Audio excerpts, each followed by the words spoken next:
Masarap ba ang airline food ni AirAsia? Going back to Manila by AirAsia. Good evening po.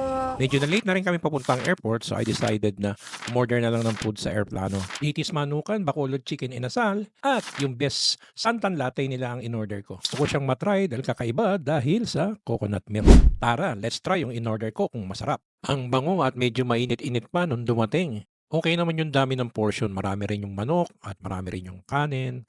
May atsara pa. Para, kain na tayo. Gutom na ako. Ang lambot, ang sarap ng pagkaluto ng chicken. May kasama pa nga siyang atsara kaya lalong masarap. Yung chicken niya, sarap ng timpla yan, medyo may pagka-spicy ng konti.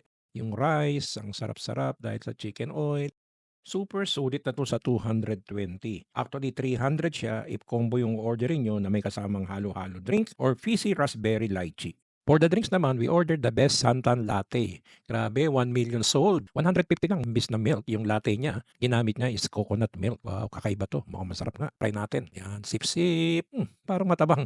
Ayun, kaya pala nasa ilalim pa yung milk. Kailangan shake-shake muna natin. Ay, senior moments. Shake, shake, shake. Yan, na-shake na. So, buksan na natin. Sarap. Approve. Sorry naman kay Doggy, walang natira. Simot na simot. Hindi ko mamimiss ang JT's Manukan. Pero ito sigurado mamimiss ko. Hindi naman pwedeng lumipad ako every time para kumain nito. Cheers guys, till the next flight with AirAsia.